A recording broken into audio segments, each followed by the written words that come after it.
Shalom. This week we are reading Parashat Beha'alotcha, beginning chapter 8 of Sefer Bamidbar, the book of Numbers. We read in this chapter, we read in Beha'alotcha in chapter 9, verse 15, about the tabernacle. Listen carefully to these verses about the Mishkan, the tabernacle. And on the day that the tabernacle was erected, the cloud covered the tabernacle, that is, the tent of the testimony.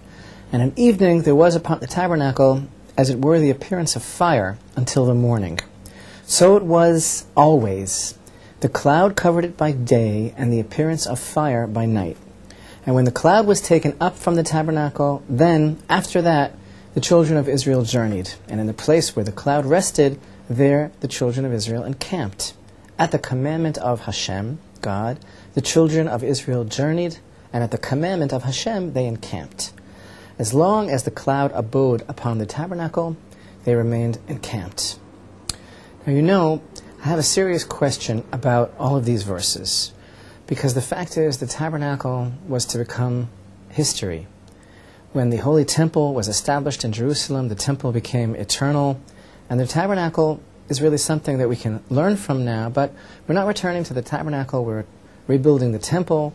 So the question is, what do we learn from these details regarding the tabernacle? After all, we have a major principle, and that is that the Torah is eternal, and therefore all of its lessons are also eternal. So even if the tabernacle, because of the permanent temple, is no longer relevant, still there must be some eternal lesson that we can learn from this very vivid description of the process in which was indicated when the tabernacle should remain stationary and when it should move on. So there is actually a tradition regarding the concept of the Holy Temple, / the tabernacle, and how it relates to every person. And that is something that our rabbis derive from the verse in Exodus 25:8 that says, "And you shall make for me a sanctuary, and I will dwell amongst you." And rather than state there in that verse, and Hashem saying, I will dwell in it, the verse states, I will dwell amongst you. And from that, our rabbis derive that when the temple is standing, when the tabernacle is standing, the temple, then the Spirit of Hashem dwells within every person. Now, this is not to take away from the fact that there is, in fact, a positive commandment to build the physical temple. We're not just kind of expounding upon this verse so that it loses its simple interpretation. There is a commandment to build the temple, but there's also such an idea that on a personal level, every person also has the capacity to become a vessel for the divine presence inside as well. Thus we find, for example, that here, back in Numbers 9:15, it doesn't say on the day that Moses erected the tabernacle, it says on the day that the tabernacle was erected, so it could be said that it's actually talking about the tabernacle of every person as well. So here we find that on the day that you build it, a cloud covers it. And this cloud can be said to represent a certain type of uncertainty or doubt. That just when we build our tabernacle and we're really ready to become an abode for the presence of God, we are kind of attacked by a certain doubt. This is something that we go through all the time, this cloud covering. And fire at night, which is really a symbol of the evil inclination. In short, the cloud and the fire that cover over our personal tabernacle, this is really an indication of the fact that there are tests in life all the time. And as the verse stated, so it was always. It's always going to be like that.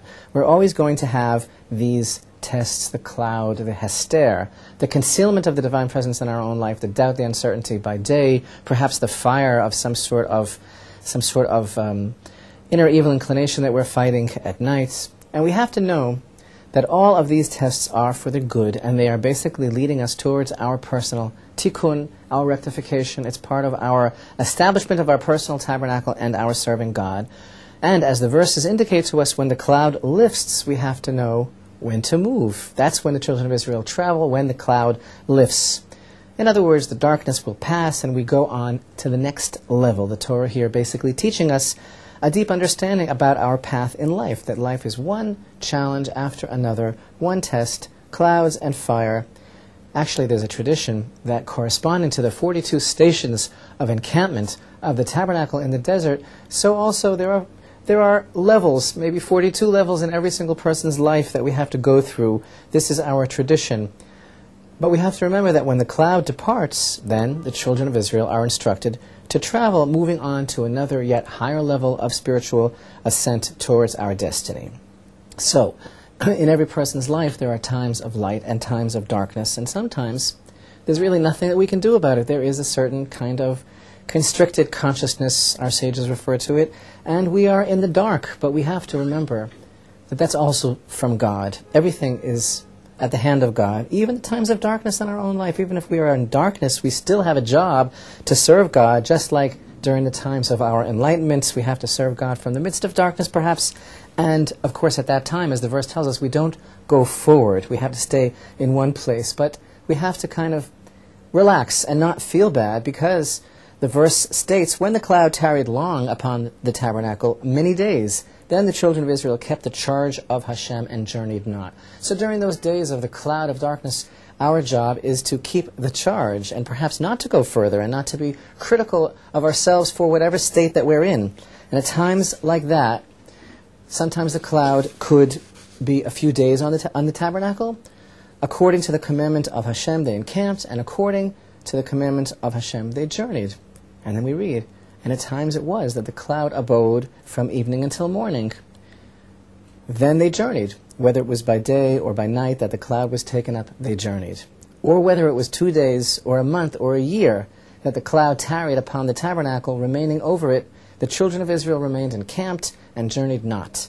But it was taken up, then they journeyed. In other words, the Torah here telling us an eternal lesson regarding the traveling of the tabernacle. You have to know when to move. You also have to know that it's all for good and it's all from God, whether it's light or dark, because the commandment states, at the commandment of the Lord they remained encamped, and at the commandment of Hashem, the Lord, they journeyed.